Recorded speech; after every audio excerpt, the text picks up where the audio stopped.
white-headed is dying. Yeah, well, that's probably the white. There's more of that ginger there. Bush lemon, they come from India originally. That's semi-glauca again. When we have a landslide in this area, the first trees to germinate are the sallywattle, acacia melanoxylon, and the brushbox, Lephostomum convertus. And yeah, they are the first to germinate. Well, in this old land, very large landslip here, we estimate it's about 1 kilometre long to the other end there, around there, at least 1 kilometre. And it could have gone on further by the look of the landform.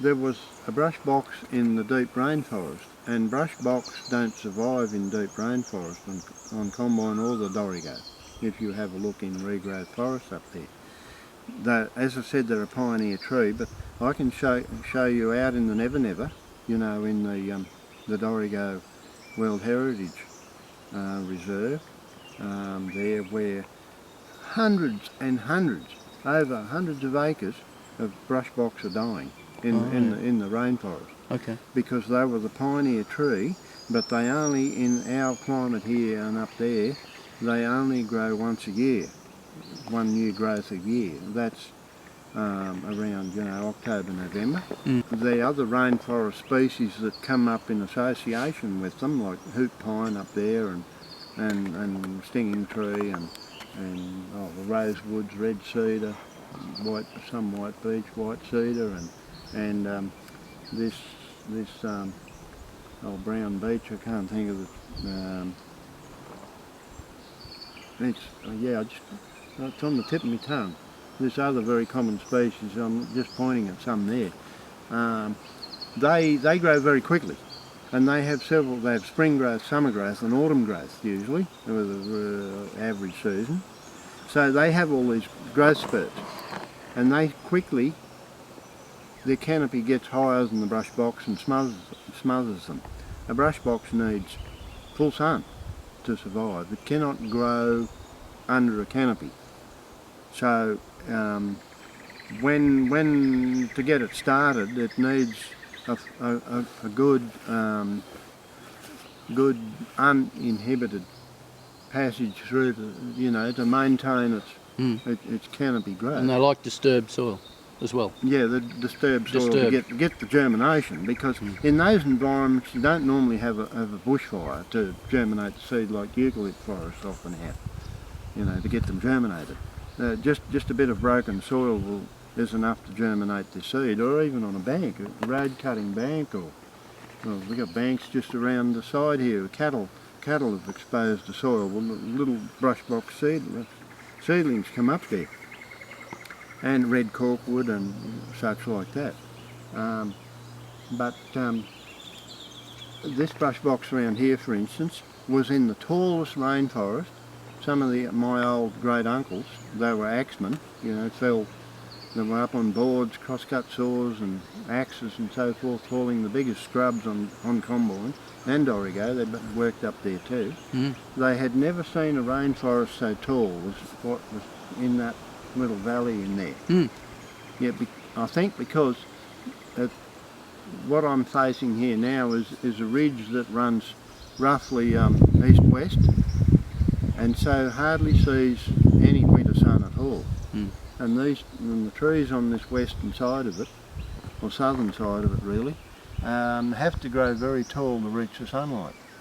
And even in the summer, the ones on the top of the hill and all the way down the hill to the bottom. So what you're saying is they got established, the brush box, and the others didn't? Struggling to get height, yeah. But this box tree must have grown, the only survivor in the bottom must have grown extra quick, because it was a very rocky bottom.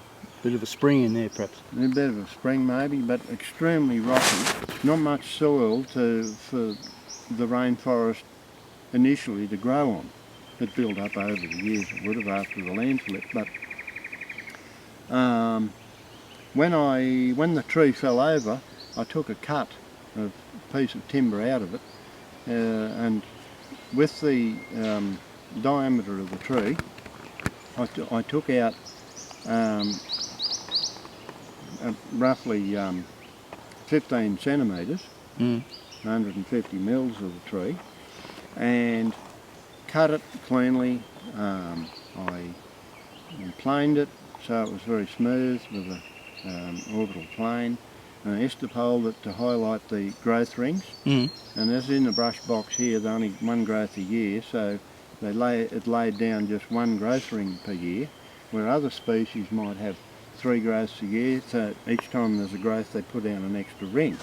So in 1 year they can have 3 to 4 growth rings, other species.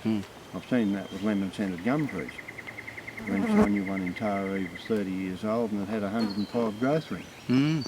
Yeah. And how many did the Brushbox have? Well, when I disregarded the first about 30 centimetres of diameter, so we got roughly 150 mils of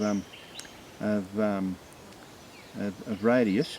Disregarded that because they grow very quickly the first 50, 60 years.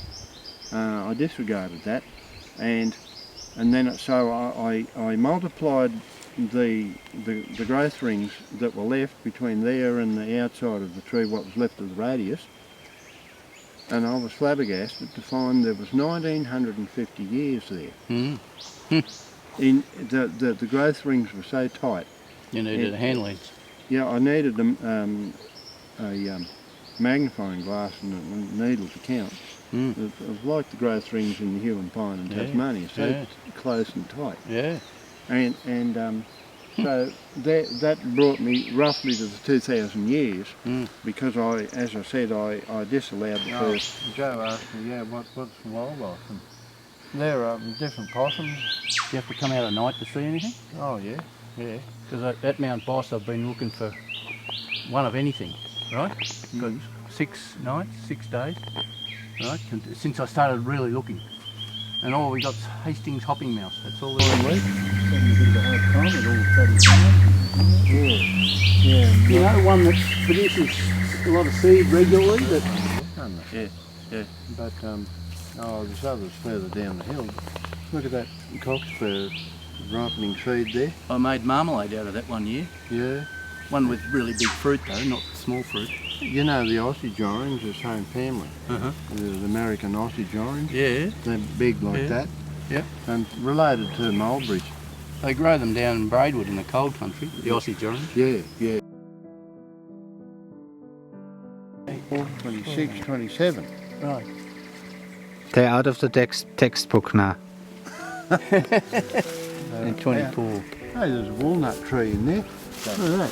Carry pine there. Yeah, isn't that fantastic? And were you having a problem with your camphor spreading up here? Before? Yeah, that's why I did that. So you had a campaign against them? Yeah, and they're all going wild in the neighbours there. We'll have to do something about. I spent 10 years on developing a website, camphloral.com, and then all these rich Bermudan yachties, they conspired to steal 2,500 websites, which were domains, so they could resell them in auction and store on the web.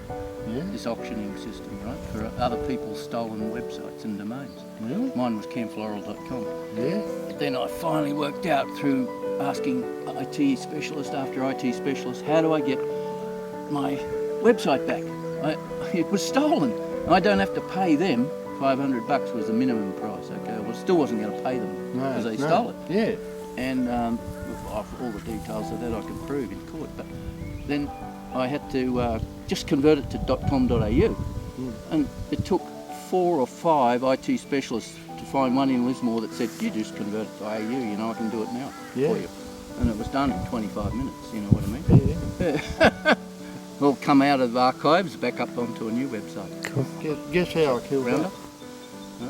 I got no idea what you did. Coarse salt. Coarse salt. Coarse salt, rub it all over the... Yeah, I went round with a lapidary pick. Oh, right. So it was all picked and rough, and then just rubbed coarse salt into the wounds. Oh, sure. Right. Did it twice. And you killed that giant tree. No, not how. I didn't want to waste good Himalayan salt. Sorry. This giant tree here. Yeah, that camphor laurel. Pure white salt.